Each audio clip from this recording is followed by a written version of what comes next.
உம்மை நோக்கி பார்க்கிறோம், உம்மை நோக்கி பார்க்கிறோம் ஆண்டவரே. உம்மிடத்துல மன்றாடுகிறோம் அப்பா. ஆண்டவரே உம்மை நோக்கி பார்க்கிறோம். நீர் உதவி செய்யுங்க, நீர் அற்புதங்களை செய்யுங்க, அதிசயங்களை செய்வீராக. நன்றி அப்பா. மனிதர்கள் முன்பாக தலை குனிந்து போகாதபடிக்கு ஒவ்வொரு பிள்ளைகளை கர்த்தர் உயர்த்தி நடத்துங்க. ஒவ்வொரு பிள்ளைகளை கர்த்தர் அற்புதத்தினால் அதிசயத்தினால் கர்த்தனை நிரப்பவீராக, நிரப்பவீராக. நன்றி நன்றி நன்றி நன்றி நன்றி நன்றி நன்றி நன்றி நன்றி அப்பா. ஹல்லேலூயா ஹல்லேலூயா ஹல்லேலூயா. நன்றி அப்பா, நன்றி அப்பா. சோதரம் சோதரம் சோதரம் சோதரம்.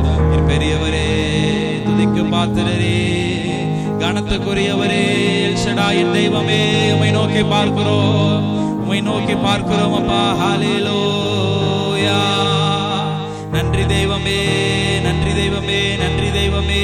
ஆண்டவரே ஸ்தோத்திரம், ஆண்டவரே ஸ்தோத்திரம். ஆண்டவரே எங்களுடைய பாவங்களுக்காக மீறுதல்களுக்காக நீர் உம்மையே எங்களுக்காக ஒப்பு கொடுத்தீரப்பா.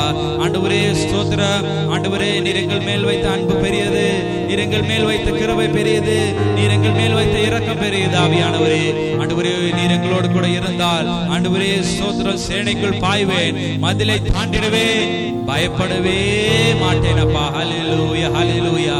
நாங்கள் பயந்து போகாதபடிக்கு ஆண்டவரே, நாங்கள் ஆண்டவரே ஸ்தோத்திரம் சோர்ந்து போகாதபடிக்கு தேவநீர் எங்களை உயர்த்தி நடத்துங்கப்பா. தேவநீர் எங்களை அதிசயமாய் நடத்துவீராக, தேவநீர் எங்களை அற்புதமாய் நடத்தி வருவீராக. எங்களுடைய மீட்பராகிய கர்த்தர் நீர் உயிர்த்தெழுந்த தேவனப்பா. ஆண்டவரே ஸ்தோத்திரம். நீர் இருக்கும் பொழுது எங்களுக்கு ஒரு குறைவும் இல்லை, நீர் இருக்கும் பொழுது எங்களுக்கு ஒரு ஆண்டவரே கவலையும் இல்லை அப்பா. சிங்கத்தின் மேலும் விரியன் பாம்பின் மேலும் நீ நடந்து பால சிங்கத்தையும் வலு சர்ப்பத்தையும் மிதித்து போடுவாய் என்று சொன்னீரே. ஆண்டவரே ஸ்தோத்திரம். எல்லா சிங்கத்தின் சிங்கம் போன்ற பிரச்சனைகள், ஆண்டவரே ஸ்தோத்திரம், வலு சர்ப்பம் போன்ற பிரச்சனைகள் எல்லாவற்றையும் நாங்கள் உடை தெரிய தேவநீர் எங்களுக்கு கிருபை செய்யுங்க. எல்லாவற்றையும் உடை தெரிவதற்கு தேவநீர் எங்களுக்கு இரக்கம் செய்வீராக. நன்றி அப்பா. ஹல்லேலூயா ஹல்லேலூயா ஹல்லேலூயா. ஆண்டவரே உங்க நாமம் ஆண்டவரே அகில உலகம் எங்கும் உயர வேண்டும். ஆண்டவரே ஸ்தோத்திரம். இந்த நாட்களிலே ஆண்டவரே ஸ்தோத்திரம், உயிர்த்தெழுந்த தேவனாகிய கர்த்தர் எங்களுக்காக ஜீவிக்கிறீர் அப்பா. ஆண்டவரே நேற்றும் இன்றும் என்றும் உயிரோடு இருக்கிறவர் அப்பா. ஆண்டவரே மனிதர்கள் மாறினாலும் மாறாதவர். ஆண்டவரே ஸ்தோத்திரம். யார் எங்களை வெறுத்தாலும் நீர் எங்களை ஒருபோதும் வெறுக்காத தெய்வம். நீர் எங்களை ஆண்டவரே ஒருபோதும் கைவிடாத நேசர், கண்மலையும் ஆனவரே. நன்றி நன்றி நன்றி நன்றி நன்றி அப்பா, நன்றி அப்பா, நன்றி அப்பா, நன்றி அப்பா. ஹல்லேலூயா. ஆவியானவரே நடத்துங்கப்பா, ஆவியானவரே அனல் மூட்டுங்கப்பா. ஆண்டவரே ஸ்தோத்திரம், ஆண்டவரே ஸ்தோத்திரம். ஹல்லேலூயா ஹல்லேலூயா ஹல்லேலூயா ஹல்லேலூயா. நன்றி நன்றி நன்றி நன்றி நன்றி நன்றி நன்றி நன்றி.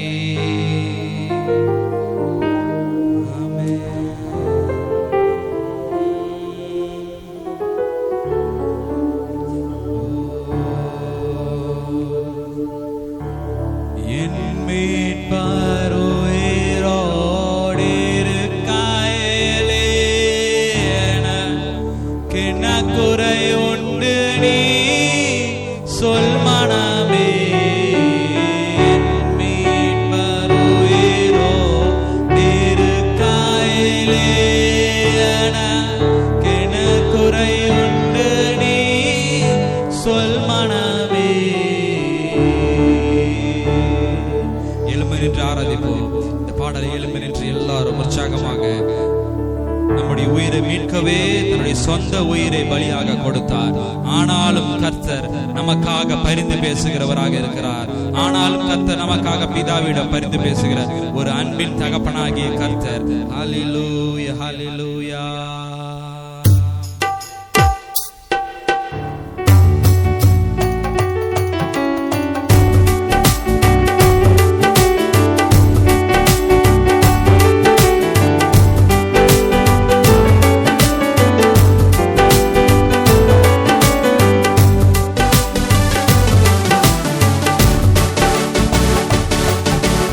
என் மீட்பர் உயிரோ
சபை மறுரூபமாகிறது, சபை மறுரூபமாகிறது. இக்கரபரபரபரபரபரபா.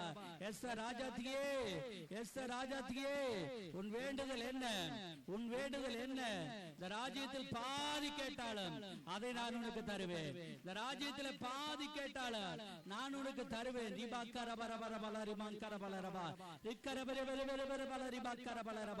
என் சித்தத்துக்கு ஒருபோதும் வெட்கப்பட்டு போவதில்லை. என் கிருபைக்கு காத்திருக்கிறவர்கள் ஒருபோதும் வெட்கப்பட்டு போவதில்லை. என் வசனத்துக்கு காத்திருக்கிறவர்கள் ஒருபோதும் வெட்கப்பட்டு போவதில்லை. ஹல்லேலூயா, ஹல்லேலூயா. எல்லாரும் துதிப்போம், துதிப்போம், துதிப்போம். நல்லவரை ஆராதிக்கிறோம். இந்த ஞாயிற்றுக்கிழமை உயிர்த்தெழுதல் பண்டிகையை ஆராதிக்கிறோம். எல்லா பிரச்சனை விட்டு வெளியே நான் வர வேண்டும் ஆண்டவரே. எல்லா போராட்டத்தை விட்டு வெளியே நான் வர வேண்டும் ஆண்டவரே. போன வாரம் இறந்தவர்கள், போன மாதம் இறந்தவர்கள், இந்த மாதம் எத்தனையோ பேர் இல்லை ஆண்டவரே. எங்களையே நீங்க உற்சாகப்படுத்தி கொண்டு வந்திருக்கிறீங்க ராஜா. எங்களை நீங்க உருவேற்படுத்தி கொண்டு வருகிறீங்க ராஜா. இந்த ஆராதனைக்கிற ஒவ்வொரு மகிமையும் எல்லாருக்கும் தாரும் ஆண்டவரே. எல்லாரும் சொல்லுங்க, எனக்கு தாரும் ஆண்டவரே. கர்த்தாவே ஸ்தோத்திரம், உம்முடைய பிரசன்னத்தை எனக்கு தாரும் ஆண்டவரே. ஹல்லேலூயா. ரிபாக்கரபரபரபரபா. இக்கரபரபரபரபரபரபா. அழிந்து போகிற இந்த உலகத்துக்காக அல்ல, அழியாத மாறாத மாசற்ற பரிசுத்த ஆவியானவருக்காக நான் வாழ போகிறேன். ஒப்பு கொடுப்போம், ஒப்பு கொடுப்போம்.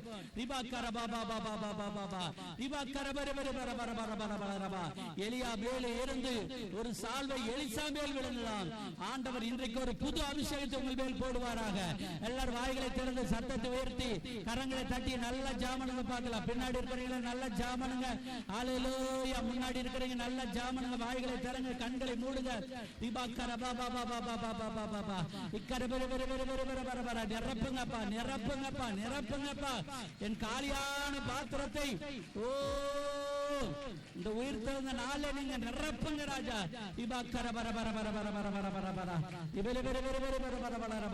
எல்லா எது அளவுகளை மாற்று மாற்று மாற்று, எல்லா எது கிரிகளை மாற்று மாற்று, எல்லா சத்துரு சகல கிரிகளை மாற்று மாற்று என்று ஜெபிக்கிற ராஜா. நன்றி நன்றி நன்றி நன்றி நன்றி நன்றி நன்றி.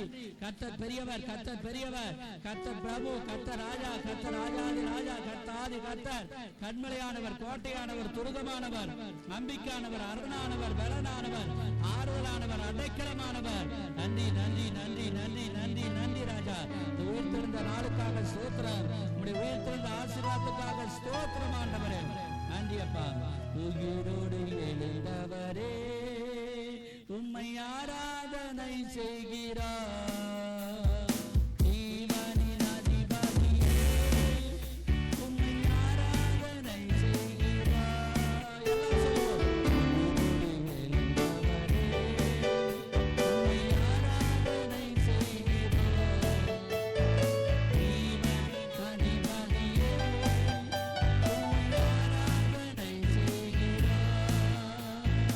Hallelujah.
எல்லா பலவீனங்களும் எல்லா டயர்னஸ்களும் உயிர்த்தெழுந்த இயேசுவின் நாமத்தினாலே எல்லாம் விலகி ஓடுவதாக.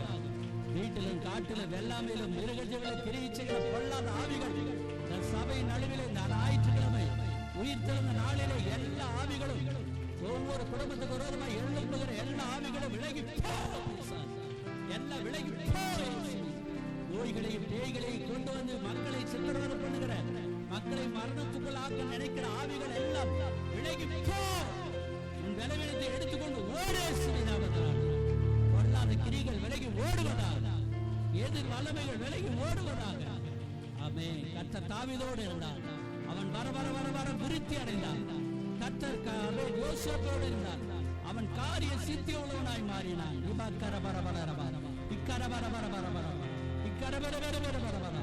வர வர விருத்தடைய போகிறீர்கள், வர வர நீங்க வாழ்வடைய போகிறீர்கள், வர வர எழுப்புதல் அடைய போகிறீர்கள். உன்னுடைய ஜெபம் வீணாய் போவது அல்ல, உன்னுடைய ஜெபம் வீணாய் விருதாவாய் அல்ல. இஸ்ரவேலின் செட்டுகளின் கீழ் அடைக்கலமாய் வந்த உனக்கு அவராலே நிறைவான பலன் வந்து கொண்டிருக்கிறது, நிறைவான பலன் வந்து கொண்டிருக்கிறது. புத்தியுள்ள ஸ்திரீ தன் வீட்டை கட்டுகிறாள், புத்தியுள்ள ஸ்திரீ தன் வீட்டை கட்டுகிறாள், புத்தி இல்லாதவளோ அவர்களை தன் கைகளினால் இடித்து போடுகிறாள் என்று எழுதப்பட்டிருக்கிறது. திருச்சபையே புத்தியுள்ள ஸ்திரீயாயிருந்து உயிர் திறந்த வல்லமையை பெற்றுக்கொண்டு, உயிர் திறந்த பிரசனத்தை பெற்றுக்கொண்டு, உயிர் திறந்த தரிசனத்தை பார்த்த மரியாதை போல இன்று முதல் வாழ்வோமாக, இன்று முதல் வாழ்வோமாக. நன்றி ராஜா, நன்றி ராஜா. சபைகள் வளரட்டும், புதிய சபைகள் கட்டப்படட்டும். ஆண்டவரே, கட்டுப்பானம் வழியை தடைப்படுகிற பொல்லாத சாத்தானை நல்சமாக இயேசு நாமத்தில் கடினப்படுத்துகிறோம். பணம் எங்களை நோக்கி வருவதாக, பொருள் எங்களை நோக்கி வருவதாக, ஆசீர்வாதம் எங்களை நோக்கி வருவதாக, எழுப்புதல் எங்களை நோக்கி வருவதாக. ஓ சோத்திரம், ஆத்தும ஆதாயம் எங்களை நோக்கி வருவதாக. ஹல்லேலூயா. மந்தை சேர்கிறது போல, ஹல்லேலூயா, ஆட்டுக்குட்டிகள் ஆயிரம் ஆயிரமாய் ஓ பெருகுவது போல ஆண்டவரே சோத்திரம், சபைகள் பெருகுவதாக நாங்கள் ஜெபிக்கிறோம். கிருபை கூட இருக்கட்டும். நன்றி. தொடர்ந்து வழி நடத்தும். நீரே மகிமைப்படும். எல்லாரும் பிதாவை தொழுது கொள்வோம், எல்லாரும் கரங்களை வைப்போம்.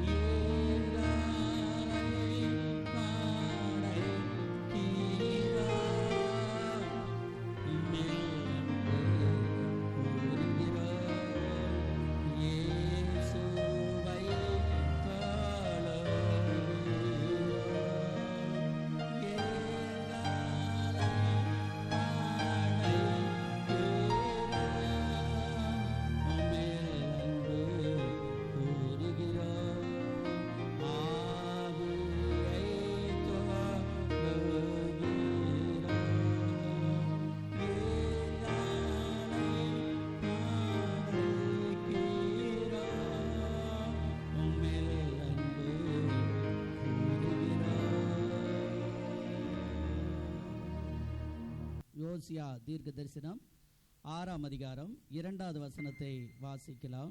ஓசியாவின் புஸ்தகம். 2 நாட்களுக்கு பின்பு அவர் நம்மை உயிர்ப்பிப்பார், 3ஆம் நாளில் நம்மை ஆண்டவர் எழுப்புவார். ஆமென். அல்லேலூயா. ஆண்டவராக இயேசு கிறிஸ்து மரிக்க வேண்டும் என்பது ஒரு தீர்க்க தரிசனம், அவர் உயிரோடு வர வேண்டும் என்பது ஒரு தீர்க்க தரிசனம். ஆமென். அல்லேலூயா. உயிர்த்தெழுதல் பண்டிகைகளை வந்திருக்கிற நம்மை, ஆமென், உயிர்த்தெழுந்த இயேசு எல்லா விதமான ஆசீர்வாதங்களால் தேவன் உங்களை நிரப்ப போகிறார். ஆமென். அல்லேலூயா. ஆமென். ஆண்டவருடைய வசனம் சொல்கிறது, அவர் நம்மை உயிர்ப்பிப்பார். எல்லா பிரச்சனைகளிலிருந்தும், போராட்டங்களிலிருந்தும், பொல்லாத ஆவிகளிலிருந்தும், அந்தகார சக்திகளிலிருந்தும் ஆண்டவர் நம்மை உயிர்ப்பிப்பார். இங்கே வசனம் சொல்லுது பாருங்க. ஆமென். ஸ்தோத்திரம். 2 நாளைக்கு பின்பு இந்த சொல்லப்பட்ட அந்த வசனம், ஆமென், யோசியாவிலே இயேசு கிறிஸ்து பிறப்பதற்கு முன்பாக, அவர் இறப்பதற்கு முன்பாக பல 100 ஆண்டுகள், சொல்லப்போனால் பல 1000 ஆண்டுகளுக்கு முன்பாகவே, ஆமென், இப்படிப்பட்ட தீர்க்க தரிசனங்கள் சொல்லப்பட்டது. இயேசு உயிரோடு வருவார் என்று சொல்லி அவ்வாறாகவே இயேசு உயிரோடு வந்தார். ஆமென். அல்லேலூயா. அந்த இயேசுவை நாம் வணங்குகிறோம், அந்த இயேசுவை நாம் வாழ்த்துகிறோம், அவருக்காக நாம் வாழ்கிறோம், அவர் நம்மை ஆசீர்வதிப்பார். அடுத்தபடியாக யோவான் சுவிசேஷம் 5ஆம் அதிகாரம் 21வது வசனத்தை வாசிக்கலாம். ஆமென். வசனம் சொல்கிறது, ஆமென் ஸ்தோத்திரம், பிதாவானவர் மரித்தோரை உயிர்ப்பிக்கிறது போல குமாரனும் தம்முடையவர்களை உயிர்ப்பிப்பார். ஆமென். அல்லேலூயா. நாம் ஆண்டவரை நம்பியிருக்கிறோம், ஆண்டவருடைய நாமத்தினால் நாம் சார்ந்து இருக்கிறோம். கர்த்தர் நம்மை பார்த்து சொல்கிறார், பிதாவானவர் எப்படி உயிர்ப்பிக்கிறாரோ அதே போல குமாரனும் தமக்கு சித்தமானவர்களை உயிர்ப்பிக்கிறார். நாம் ஆண்டவருடைய வாழ்க்கை வாழ்ந்து கொண்டிருக்கிறோம். ஆமென் ஸ்தோத்திரம். இந்த உயிர்த்தெழுதல் ஆசீர்வாதம் நம்மையும் ஒரு நாள் சந்திக்க போகிறது. ஒரு பெரிய அல்லேலூயா சொல்லுவோம். அதற்காகவே வாழ்க்கை வாழ்கிறோம், அதற்காகவே ஞானஸ்நானம், அதற்காகவே திருவிருந்து, அதற்காகவே பரிசுத்த ஆவியை நாம் பெற்றுக்கொள்கிறோம். ஆக எல்லா ஆசீர்வாதமும் எதற்காக நாள் ஒரு நாள் தேவனுடைய ராஜ்யத்திலே நித்தியமாக அவரோடு கூட நாம் இளைப்பாற வேண்டும். அதற்காகத்தான் நாம் இப்படிப்பட்ட காரியங்களை ஆண்டவர் நமக்கு செய்து கொண்டு வருகிறார். ஆமென். அல்லேலூயா. ஆமென். பிதாவானவர் என்ன செய்றாரா? உயிர்ப்பிக்கிறாரா? குமாரனை முதலாவது ஆமென் ஸ்தோத்திரம் ஆண்டவர் எழும்பு பண்ணினார். எல்லா ஸ்திரீகளும் கந்த வர்க்கங்களை எடுத்துக்கொண்டு ஆமென் ஸ்தோத்திரம், ஸ்திரீகளும் மரியாளும் மார்த்தாளும் சூசன்னாலும் மற்ற ஸ்திரீகளும் எல்லாரும் கல்லறின் இடத்துல வேகமாக போனார்களாம். போகும்பொழுது அவர்கள் ஒரு வார்த்தை பேசிக்கொண்டு போனார்கள், நமக்காக அந்த கல்லை யார் புரட்டி தள்ளுவார்? எப்படி நாம் உள்ளே பிரவேசிப்பது? எப்படி நாம் ஒரு சில அவருடைய சரீரத்தை பார்ப்பது என்று சொல்லி அவர்கள் மரித்த சரீரத்தை, உயிரற்ற சடலத்தை பார்ப்பதற்காக சில பல காரியங்கள் செய்வதற்காக ஓடிக்கொண்டிருந்தார்கள். ஆனால் அங்கே உள்ளே பிரவேசித்த போதோ, அதாவது கிட்ட வந்த போதோ, இயேசு கிறிஸ்துவினுடைய கல்லறை திறந்த வண்ணமாக காணப்பட்டது. ஆமென். அல்லேலூயா. ஆமென் ஸ்தோத்திரம். இயேசு கிறிஸ்துவினுடைய கல்லறை மாத்திரம்தான் முழு உலகத்திலும் இன்று வரை திறந்த வண்ணமாகவே இருக்கிறது. ஆமென். அல்லேலூயா. எல்லா கல்லறையிலும் போய் பார்த்தா எலும்பு கூடுகள் இருக்குமா. ஆண்டவரே சொன்னார், வெள்ளை அடிக்கப்பட்ட கல்லறையேன்னு சொன்னார். வெளியே எல்லாம் வெள்ளையை அடிச்சு நல்லா வச்சிருப்பாங்களா, உள்ளுக்கு என்ன இருக்கும்? எலும்பு கூடு இருக்கும். ஆமென் ஸ்தோத்திரம். ஆனால் இயேசு கிறிஸ்துவுடைய கல்லறை அப்படியே அல்ல. அது ஆயிரக்கணக்கான, லட்சக்கணக்கான, கோடிக்கணக்கான ஜனங்கள் ஆமென் சுற்றுலா சென்று டெய்லி அதை போய் பார்த்துட்டு போட்டோ பிடிச்சிக்கிட்டு அங்கே நின்று ஜெபம் பண்ணிக்கிட்டு வராங்க. அந்த அளவுக்கு அது ஒரு உண்மையான காரியமாக இருக்கிறது. ஆமென். அல்லேலூயா. இன்னைக்கு ஆண்டவர் உங்களையும் நேசிக்கிறார், என்னையும் நேசிக்கிறார். அவர் ஆசீர்வதிக்க ஆண்டவர் விரும்புகிறார். எப்படி ஆமென் பிதாவானவர் ஆமென் ஸ்தோத்திரம் மரித்தோரை எழுப்பினாரோ அதே போல குமாரனும் எழுப்பக்கூடியவராக அவர் இருக்கிறார். நம்மையும் கர்த்தர் ஆசீர்வதிக்கிறார். அடுத்தபடியாக யோவான் சுவிசேஷம் ஆமென் ஸ்தோத்திரம் 20ஆம் அதிகாரம். ஆமென். இவ்வாறாக கர்த்தருடைய பிள்ளைகள் இந்த இடத்துல நாம் பார்க்கிறோம், வாரத்தின் முதல் நாள் காலையிலே அதிக இருட்டோடே ஆண்டவரை தேடினார்கள். அல்லேலூயா. நாமும் நம்முடைய வாழ்க்கையிலே உயிர்த்தெழுந்த இயேசுவை அதிகாலையில் ஒவ்வொரு நாளும் தேடும் பொழுது நாம் கண்டடைவோம்.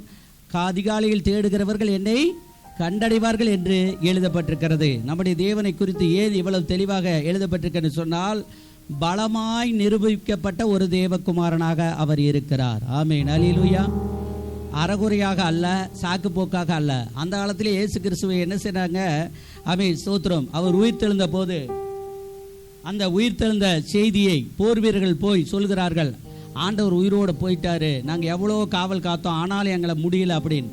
ஆனால் அந்த நாட்களில் இருந்த அந்த ராஜாக்கள் சொன்னார்கள், அங்கிருந்த பிள்ளைகள் எல்லாரும் சொன்னார்கள், அரசியல்வாதிகள் சொன்னார்கள், அவர் உயிர்த்திருந்தால் என்று சொல்லாதே, அவரை தூக்கி கொண்டு போய்விட்டார்கள், களவாய் உடலை தூக்கி கொண்டு போய்விட்டார்கள் என்று சொல்லு, மீதியானதை நாங்கள் பார்த்துக் கொள்கிறோம். யார் கேட்டால் நாங்கள் என்ன செய்கிறோம்? பதில் சொல்கிறோம். ஆனால் உயிர்த்தெழுந்தார்னு சொல்லி சொல்லாதே, உடல் மட்டும் காணாது போச்சுன்னு சொல்லு அப்படின்னு சொன்னாங்க. ஆனால் இங்கே பார்க்கிறோம் ஆமென் ஸ்தோத்திரம், உயிர்த்தெழுந்த இயேசுவை ஆமென் வைக்கப்பட்டிருந்த அந்த இடத்திலே ஆமென் ஸ்தோத்திரம் 11வது வசனம், மரியாள் கல்லறையின் அருகே வெளியே நின்று அழுது கொண்டிருந்தாள். அப்படி அழுது கொண்டிருக்கையில் அவள் குனிந்து கல்லறைக்குள்ளே பார்த்து இயேசுவின் சரீரம் வைக்கப்பட்டிருந்த இடத்திலே வெள்ளியுடை தரித்தவளாய் 2 தூதர்கள் தலைமாட்டில் ஒருவனும் கால்மாட்டில் ஒருவனுமாக உட்கார்ந்திருக்கிறதை கண்டார். கர்த்தருக்கு ஸ்தோத்திரம். இவ்வாறாக அந்த இடத்திலே இயேசு கிறிஸ்துவுடைய சடலம் அங்கே இல்லை, அவர் உயிர்த்திருந்தார். அல்லேலூயா. வசனம் சொல்கிறது, அவர் சொன்னபடியே உயிர்த்திருந்தார். அல்லேலூயா. அவங்க வெளியே போய் சொன்னார்கள், அவர் அங்கே இல்லை, அவர் உயிர்த்திருந்தார். அல்லேலூயா. அது மட்டுமல்ல, சீசர்கள் ஆண்டவராகிய தேவதூதன் சொன்னான், அவன் உயிரோடு இருக்கிறவரை மரித்தோர் இடத்தில் நீங்கள், அந்த ஸ்திரீகள் அவன் பிரயாசப்பட்டு தேடினார்கள். அவங்க பிரயாசத்துக்காக ஸ்தோத்திரம். ஆனால் அவங்க பிரயாசத்துக்கு மேலாக அவன் தேவ தூதன் இருக்கிறார். அவர் ஏற்கனவே எல்லாவற்றையும் செய்து முடிச்சிட்டார். அவர் அந்த இடத்துல சொல்றார், அவே ஸ்தோத்திரம், அவர் உயிரோடு இருக்கிறார், அவர் இங்கே இல்லை என்று சொல்றார். இரண்டாவதாக ஏசப்பாவே அந்த மரியாளை பார்த்து கேட்கிறார், ஸ்திரீயே ஏன் அழுகிறாய், யாரை தேடுகிறாய்? அவள் அவரை தோட்டக்காரர் என்று எண்ணி, ஐயா நீர் அவரை எடுத்துக்கொண்டு போனது உண்டானால் அவரை வைத்த இடத்தை எனக்கு சொல்லும், நான் போய் அவரை எடுத்துக்கொள்வேன் என்றாள். இயேசு அவளை நோக்கி மரியாளே என்றாள். அவள் திரும்பி பார்த்து ரபூனி என்றாள். அதற்கு போதகரே என்று அர்த்தமா. என்னை தொடாதே, நான் இன்னும் என் பிதாவின் இடத்திற்கு ஏறி போகவில்லை. நீ என் சகோதரனிடத்துக்கு போய், நான் என் பிதாவின் இடத்திற்கும் உங்கள் பிதாவின் இடத்திற்கும் என் தேவனிடத்திற்கும் உங்கள் தேவனிடத்திற்கும் ஏறி போகிறேன் என்று அவர்களுக்கு சொல்லு. ஆண்டவர் 7 வார்த்தைகளை சொன்னார், எல்லாம் முடிந்தது என்று. அந்த முடிந்ததுக்கான அடையாளமாக அவர் இந்த பூமியிலிருந்து உயிர்த்தெழுந்து பிதாவாகிய தேவனிடத்தில் போய் ஸ்தோத்திரம் சொல்லிவிட்டு கடந்து வரக்கூடிய ஒரு தேவனாக இருக்கிறார். அல்லேலூயா. ஸ்தோத்திரம். ஒரு அட்டனன்ஸ் அங்கே கொடுக்க வேண்டியதாக இருந்தது. இந்த பூமியில எதுக்காக நீங்க என்னை அனுப்பினீர்களோ அந்த சித்தத்தை நான் முழுவதுமாக நிறைவேற்றி முடித்து விட்டேன். அல்லேலூயா. இன்னைக்கு நம்மளையும் தான் ஆண்டவர் பூமிக்கு அனுப்பி கொடுத்துருக்கிறார். நாமெல்லாம் தற்செயலாக பிறக்கல.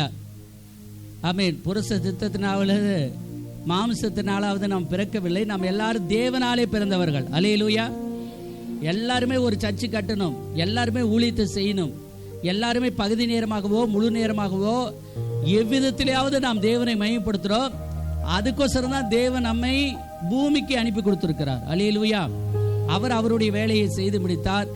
அப்புறமாக பாருங்கள், இப்பொழுது என்னை தொடாதே என்று சொல்கிற இயேசு ஸ்தோத்திரம் மீண்டுமாக என்னை தொட்டு பாருங்கள் என்று சொல்லி பூட்டியிருந்த கதவுக்குள்ளே சீசர்களிடத்தில் போய் அடுத்த விசை காட்சி தரும் பொழுது, இரண்டாம் விசை காட்சி தரும் பொழுது என்னை தொட்டு பாருங்கள் என்று சொல்கிறார். ஆமென். அல்லேலூயா. அப்ப ஆண்டவர் பாருங்க, மகிமையின் சரீரமாக மரியாள் என்ற சகோதரிக்கு, மாத்தாள் என்ற சகோதரிக்கு, சூசன்னாவுக்கு, ஸ்திரீகளுக்கு ஒரு 5-6 ஸ்திரீகள் அந்த இடத்துல போனார்கள். அந்த எல்லா ஸ்திரீகளுக்கும் ஆண்டவர் காட்சி கொடுத்தார். ஆமென். அல்லேலூயா. ஸ்தோத்திரம். இன்றைக்கு ஆண்டவர் உங்களை என்னை நேசிக்கிறார். அவரை தேடுவதிலே நாம் உண்மையா இருப்போம். ஆண்டவர் நம்மை ஆசீர்வதிப்பார். 19வது வசனத்திலே ஸ்தோத்திரம், வாரத்தின் முதல் நாளாகிய அன்றைய தினம் சாயங்கால வேளையிலே சீசர்கள் கூடியிருக்கையில் யூதருக்கு பயந்ததினால் கதவுகள் பூட்டப்பட்டிருக்க இயேசு நடுவே நின்று உங்களுக்கு சமாதானம் என்றார். அவர் இப்படி சொல்லி தம்முடைய கைகளையும் விலாவையும் அவர்களை காண்பித்தார். கர்த்தரை கண்டு சந்தோஷப்பட்டார்கள். அல்லேலூயா. அது மட்டுமல்ல, ஸ்தோத்திரம், தோமாவை பார்த்து சொன்னார், நீ என்னை தொட்டுப்பார் என்று சொன்னார். அல்லேலூயா.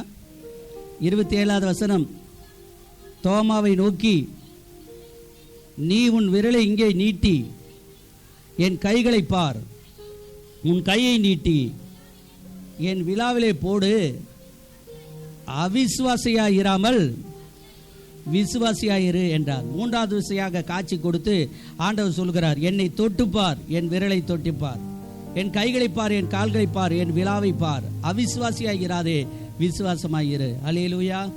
இன்றைக்கு நம்மில் கூட அநேகர் ஆண்டவரை சொந்த இரட்சகராக ஏற்றுக்கொண்டு இருந்தோம். ஒரு சில காரியத்தை நாம் விசுவாசிக்கிறோம், ஒரு சில காரியங்களை நாம் விசுவாசிக்க மாட்டேங்கிறோம். அதாவது விசுவாசிக்க முடியாமல் இருக்கிறது, அதை குறித்து பின்னாடி நாம் பார்க்க போகிறோம். ஆனால் விசுவாசித்தவளே பாக்கியவதி என்று எழுதியிருக்கிற வசனத்தின் பிரகாரமாக நீங்களும் நானும் ஆண்டவரை விசுவாசித்தால் அநேக ஆசீர்வாதங்கள் நமக்கு கிடைக்கும். அவர் நம்மை ஆசீர்வதிப்பார். அல்லேலூயா. ரோமர் 1:5, ரோமர் எழுதின புத்தகம் 1ஆம் அதிகாரம் 5வது வசனத்தை வாசிக்கலாம். 1:5. ஆமென். நம்முடைய தேவன் பலமாய் ரூபிக்கப்பட்ட ஒரு தேவகுமாரனாக அவர் இருக்கிறார். அதற்கு அடையாளமாகத்தான் இத்தனை சாட்சிகள் ஸ்தோத்திரம் நமக்கு மத்தேயு, மார்க்கு, லூக்கா, யோவானில் எழுதப்பட்டிருக்கிறது.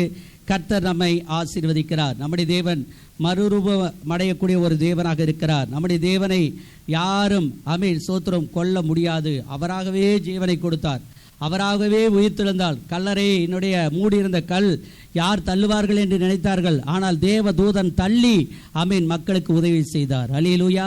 உங்கள் வாழ்க்கையில் இருக்கிற தடைகளை எல்லாம் ஆண்டவர் இன்றைக்கு மாட்டி போகிறார். அல்லேலூயா. நமக்காக யார் போவார், யார் பேசுவார் என்று நீங்கள் நினைத்து கொண்டிருக்கலாம். உங்கள் சிந்தனை ஆண்டவர் மேல் இருந்தால் உங்களுக்காக தேவாதி தேவன் யாவையும் ஆண்டவர் செய்து முடிப்பார். அல்லேலூயா. கர்த்தருடைய நாமத்திற்கு மகிமை உண்டாவதாக. கர்த்தர் நம்மை ஆசீர்வதிப்பாராக. இன்னுமாய் கூட 1 கொரிந்தியர் 15:21 நாம் வாசிக்கலாம். மரித்தோரின் உயிர்த்தெழுதலும் உண்டாயிற்று. எப்படி ஆமென், ஆதாம் மூலியமாக உலகத்திலே மரணம் வந்ததாம். அவருக்கு பேர் முந்தின ஆதாம். முந்தின ஆதாம் எப்படிப்பட்ட ஆதாமாக இருந்தால் பாவ ஆத்மாவாக இருந்தார். அடுத்தது பிந்தின ஆதாமாகிய இயேசு கிறிஸ்து எப்படிப்பட்டவராக இருக்கிறார்? ஜீவ ஆத்மா. எல்லாரும் சொல்லுங்க, ஜீவ ஆத்மாவாக அவர் இருக்கிறார். மனுஷனால் ஆமென் சோத்திரம் மரணம் வந்தது. ஆனால் இயேசு கிறிஸ்துவால் ஆமென் அந்த மரணத்தை எடுத்து போட்டு ஆமென் உயிர்த்தெழுதல் வந்தது. அல்லேலூயா. அந்த மரணத்தை ஜெயிக்க யாரால முடியல. ஒரு 2000 ஆண்டுகளா 6000 ஆண்டுகளாக யாராலையுமே அந்த மரணத்தை ஜெயிக்க முடியல. ஆனால் இயேசு கிறிஸ்துனுடைய கல்லறை மாத்திரம்தான் ஜெயித்தது. இயேசு மட்டும்தான் ஜெயித்தார். ஆகையால் மனுஷனால் மரணம் உண்டானபடினாலே அதே தேவ மனுஷனால் ஆமென் மாம்சமாக இயேசு கிறிஸ்து இந்த பூமியிலே பிறந்து மாம்சமாக வளர்ந்து 33 ஆண்டுகள் வாழ்ந்து கல்வாரி சிலுவையிலே அடிக்கப்பட்டு 7 வார்த்தைகளை ஆண்டவர் சொல்லி கல்லறையிலே அவரை வைத்து சரியாக அடக்கம் பண்ணி அவரை போர் சேவர்களை கொண்டு காவல் காத்து கொண்டிருந்தார்கள். ஆகிலும் 3ஆம் நாள் இயேசு தாம் சொன்னபடியே உயிர்த்தெழுந்தால் அவர் அங்கே இல்லை. அல்லேலூயா. ஆண்டவர் ஆசீர்வதிப்பாராக. இந்த நாட்களிலே கூட மனுஷனால் சில பல பாவங்கள் வந்திருக்கலாம், சாபங்கள் வந்திருக்கலாம். 2வது மனுஷராகிய ஆமென் பிந்தின ஆதாமாகிய இயேசு கிறிஸ்துவினால் நமக்கு ஆசீர்வாதமும் உயிர்த்தெழுதலும் வருகிறது. ஆமென். அல்லேலூயா. முதல்ல நிறைய சாபத்தில் நீங்கள் கடக்கலாம், பாவத்தில் கடக்கலாம், வியாதியில் கடக்கலாம், வறுமையில் கடக்கலாம், துக்கத்தில் கடக்கலாம். ஆனால் இயேசு கிறிஸ்து ஒரே நபர் எல்லா சாபத்திலிருந்து நம்மளை விடுதலை ஆக்குகிறார். அல்லேலூயா. இனிமே கூட ரோமர் 6:5-16 6ஆம் அதிகாரம் 5 முதல் 16வது வசனம் வரை வாசிக்கலாம். ஆமென். அல்லேலூயா. ஆண்டவருடைய நாமம் மகிமைப்படுவதாக. மரித்தவன் பாவத்துக்கு நீங்கி விடுதலையாக்கப்பட்டிருக்கிறானே. ஆகையால் கிறிஸ்துவுடனே கூட நாம் மரித்தோமானால் அவருடனே கூட பிழைத்தோம் இருப்போம் என்று நம்புகிறோம். ஆமென். அல்லேலூயா. எத்தனை பேர் ஞானஸ்நானம் எடுத்திருக்கிறீங்க? கரங்களை வைத்துங்க பார்க்கலாம். ஆமென். வசனம் சொல்கிறது, நீங்கள் பாவத்துக்கு மரித்தவர்கள், நீங்கள் ஆமென் ஸ்தோத்திரம் பாவத்துக்கு நீங்களாகி இருக்கிறீர்கள். ஆகையால் பாவம் உங்களை மேற்கொள்ள மாட்டாது. அல்லேலூயா. பாவம் உங்களை மேற்கொள்ள மாட்டாது. 15வது வசனம், இதனால் என்ன, நாம் நியாயப்பிரமாணத்துக்கு கீழ்ப்பட்டிராமல் கிருபைக்கு கீழ்ப்பட்டிருக்கபடியால் பாவம் செய்யலாம கூடாதே. ஆனாலும் ஆமென் ஸ்தோத்திரம் 14வது வசனத்தில் பாருங்க, பாவம் உங்களை மேற்கொள்ள மாட்டாது. ஆமென் ஸ்தோத்திரம். நீங்கள் நியாயப்பிரமாணத்துக்கு கீழ்ப்பட்டிராமல் கிருபைக்கு கீழ்ப்பட்டிருக்கிறபடியால் பாவம் உங்களை மேற்கொள்ள மாட்டாது. கிருபையை கொடுத்திருக்கிறார். ஆனால் அந்த கிருபையை நாம் என்ன செய்யணும்? காத்து கொள்ளணும். அல்லேலூயா. ஒரு மனுஷன் பாவம் செய்ய முடியும், நீதி செய்ய முடியும்.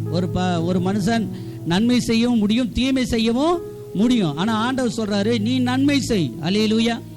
பரிசுத்தமா உள்ளவன் இன்னும் பரிசுத்தமாகட்டும் வசனம் சொல்லுது. ஆமென். எல்லாரும் சொல்லுங்க, பரிசுத்தம் உள்ளவன் இன்னும் பரிசுத்தமாகட்டும், சுத்தமுள்ளவன் இன்னும் சுத்தமாகட்டும். ஆமென். அடுத்த வசனம் தேவையில்லை. அசுத்தமா இருக்கிறவன் இன்னும் அசுத்தமா இருக்கட்டும்னு எழுதி, அது நமக்கு வேண்டாம். அப்ப அடுத்தவங்களை பார்த்த நாம சொல்லணும், அடுத்தவங்களை பத்தி நினைக்காம சபைக்கு வருகிறவர்கள் இன்னும் நல்ல சபைக்கு வரணும். ஒரு அழியிலே சொல்லுங்க, ஆண்டவர் கும்பிடுற பிள்ளைகள், தேவ பிள்ளைகள் இன்னும் நல்ல உற்சாகமா என்ன செய்யணும்? சபைகளுக்கு வந்து நல்ல சாட்சியாக வசனத்தை கை கொண்டு வாழணும். சபைக்கு வராமலும் பின்வாங்கி போகிறவர்களையும் அவர்களை காப்பி அடிக்க கூடாது. அவங்க பாரு இன்னைக்கு வரல, அவங்க பாரு இன்னைக்கு ஜாலியா இருந்துக்கிட்டாங்க, நாமளும் அப்படி இருந்திருந்தா பரவாயில்ல அப்படி நினைக்க கூடாது. பரிசுத்தம் உள்ளவன் இன்னும் பரிசுத்தமாகட்டும். அல்லேலூயா. அசுத்தமா இருக்கிறவங்க கிட்ட ஆமென் அவங்க மேல நீங்க ஆமென் காரியத்தை நினைக்காதீங்க, துன்மார்க்கருடைய காரியங்களை நீங்க நினைக்காதீங்க. நீங்க பரிசுத்தமா இருங்க. இயேசு நம்மை ஆசீர்வதிப்பார். அவர் உயிர்த்தெழுந்த சாயலை நாம் அறிந்து கொள்ள வேண்டும் என்று ஆண்டவர் ஆசைப்படுகிறார். அல்லேலூயா. ஆமென். 13வது வசனம், நீங்கள் உங்கள் அவயங்களை அநீதியின் ஆயுதங்களாக பாவத்திற்கு ஒப்பு கொடுக்காமல் உங்களை மரித்தோரில் இருந்து பிழைத்திருக்கிறவர்களாக தேவனுக்கு ஒப்பு கொடுத்து உங்கள் அவயவங்களை நீதிக்குரிய ஆயுதங்களாக தேவனுக்கு ஒப்பு கொடுங்கள். அல்லேலூயா. இதுதான் சத்தியம். இந்த சத்தியத்தை நம்ம எல்லாம் புரிஞ்சுக்கணும். நம்முடைய கை, கண்ணு, காது, நம்முடைய முழு சரீரத்தையும் ஆமென் ஸ்தோத்திரம் குற்றமற்றதாய் தேவனுக்கு முன்பாக அப்படியே நம்ம ஒப்பு கொடுக்கணும். அல்லேலூயா. அப்படி நம்ம ஒப்பு கொடுக்கும் பொழுது அதுதான் புத்தியுள்ள ஆராதனைங்கிறார். அல்லேலூயா. ஆமென், ஸ்தோத்திரம். அதுதான் எப்படிப்பட்ட ஆராதனை? உயிருள்ள பரிசுத்த ஜீவ பலியாக உங்கள் சரீரத்தை ஒப்பு கொடுக்க வேண்டும் என்று தேவனுடைய இரக்கங்களை முன்னிட்டு உங்களை வேண்டிக் கொள்கிறேன். இதுவே நீங்கள் செய்யத்தக்க புத்தியுள்ள ஆராதனை என்று கொரிந்தியரில் சொல்லப்படுகிறது. நாமும் தேவனுடைய பிள்ளைகளாக நாம் இருக்கிறோம். உயிர்த்தெழுந்த நாளிலே நம்முடைய ஆவி ஆத்ம சரீரத்தை ஒப்பு கொடுப்போம். கர்த்தர் நம்மை ஆசீர்வதித்து நம்மை ஆண்டவர் வழி நடத்துவராக. பிலிப்பியர் 3ஆம் அதிகாரம் 10வது வசனத்தை வாசிக்கலாம். உயிர்த்தெழுந்த ஆண்டவர், அவரோடு கூட நாம் இருக்கும்படியாக ஆண்டவர் விரும்புகிறார். அல்லேலூயா. அவர் சொல்லுகிறார், உயிர்த்தெழுதல் ஒன்றிதான் எனக்கு முக்கியம். ஆமென், அல்லேலூயா. அதற்காக இந்த உலகத்தை நான் குப்பையாக பார்க்கிறேன், நஷ்டமாக பார்க்கிறேன். ஆமென், அதை நான் விட்டு விடுகிறேன். ஒன்று செய்கிறேன், முன்னானவைகளை நாடி பின்னானவைகளை விட்டுவிட்டு முன்னானவைகளை நாடி எனக்கு கொடுக்கப்பட்ட ஓட்டத்திலே நான் ஓடுகிறேன் என்று அப்போஸ்தலனாகிய பவுல் சொல்லுகிறார். அல்லேலூயா.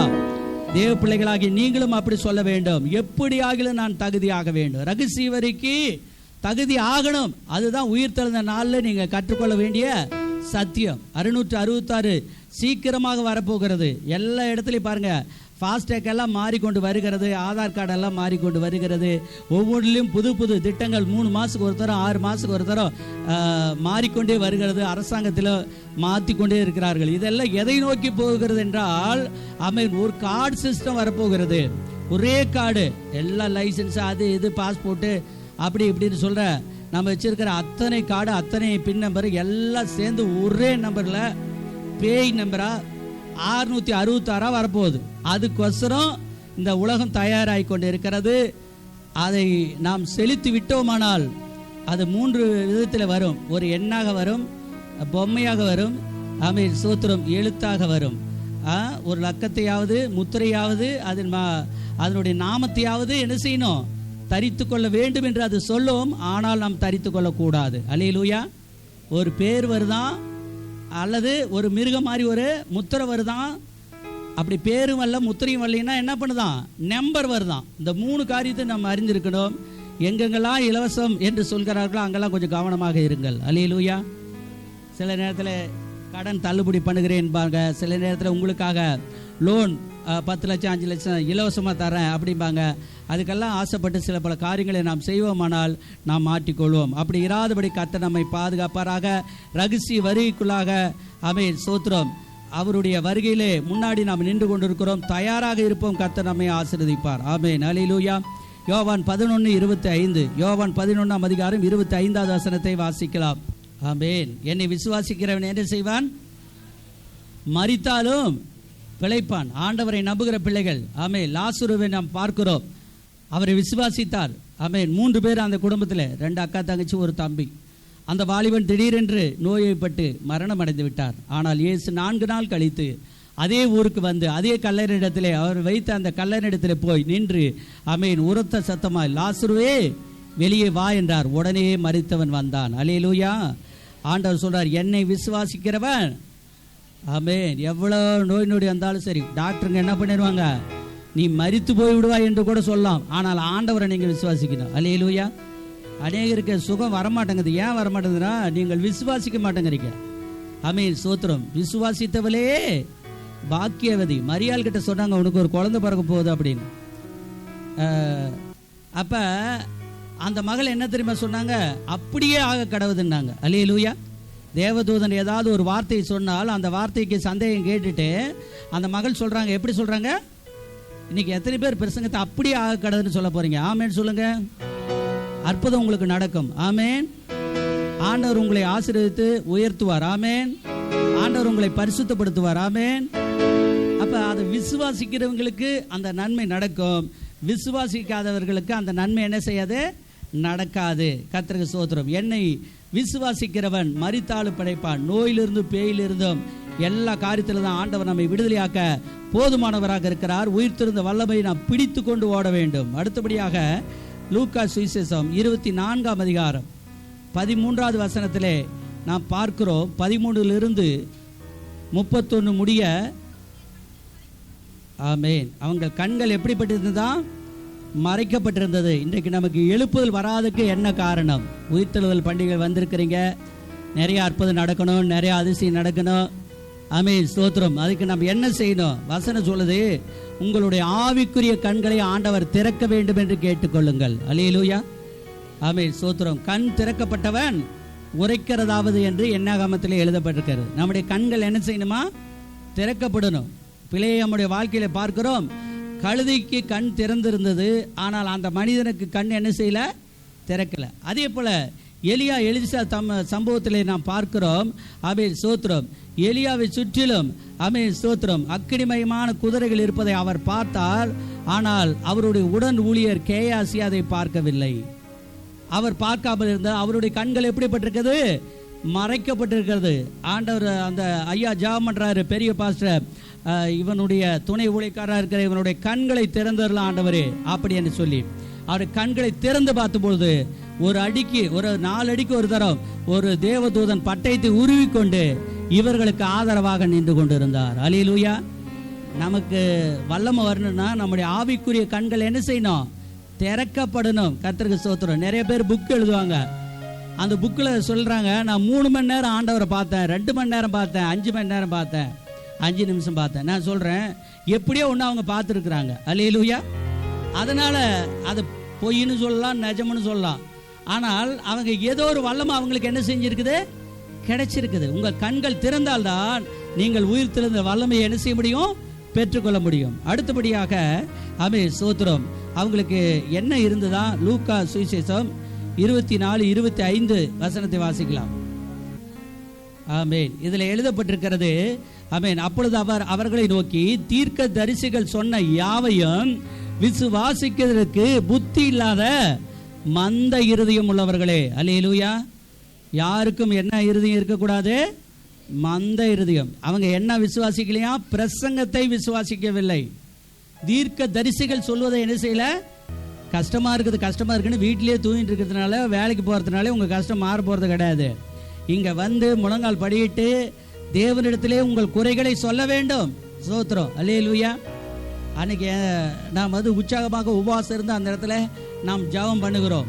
கொஞ்சம் பேர் தான் வருவார்கள். கொஞ்சம் பேராக இருந்தாலும் நம்முடைய கஷ்டங்களை சொல்லி பாடுகளை சொல்லி நாம் ஜெபம் பண்ணும்போது கர்த்தர் நம்முடைய ஜெபத்தை அற்புதமாய் கேட்டு நம்மை ஆசீர்வதிக்கிறார். அல்லேலூயா. ஆகையால் உபவாசத்தை நாம் மறக்கக்கூடாது. கர்த்தர் நம்மை ஆசீர்வதிக்கிறார். மந்த இருதயம் யாருக்கும் வேண்டாம். ஆண்டவருடைய சமூகத்தில் கேளுங்கள். ஆண்டவர் ஒரு தெளிவான இருதயத்தை, நல்ல இருதயத்தை, சுத்த இருதயத்தை ஆமென் என்னில் சிருஷ்டியும் ஆண்டவரே. அல்லேலூயா. ஆமென். சுத்தமான 51 சங்கீதம் 51 தாவீது சொல்லுகிற, எனக்கு இருதயத்திலே ஒரு சுத்தமான ஆவி எனக்கு என்ன செய்யுங்க? சில நேரத்தில் கெட்ட சிந்தனைகள் வந்துடுது. சில நேரத்தில் நான் கெட்ட இடத்துக்கு என்ன செஞ்சிடறேன்? ஓடிடுறேன். பல பிரச்சனை வந்துடுது ஆண்டவரே. அதெல்லாம் எடுத்து போட்டு எனக்கு நல்ல இருதயத்தை தாரும் ஆண்டவரே. சங்கீதம் 34 நறுங்குண்டதுமான இருதயத்தை தேவன் புறக்கணிக்க மாட்டார். அல்லேலூயா. ஆமென் ஸ்தோத்திரம். நம்முடைய வாழ்க்கையில கூட நொறுங்குண்டு வந்திருக்கலாம், பலவிதமான பிரச்சனையோடு வந்திருக்கலாம். இந்த உயிர்த்தெழுந்த நாளிலே ஆண்டவர் சொல்கிறார், மந்த இருதயத்தை எடுத்து போட்டு உற்சாகமுள்ள ஆவியை உங்களுக்கு ஆண்டவர் கட்டளையிடுவாராக. அல்லேலூயா.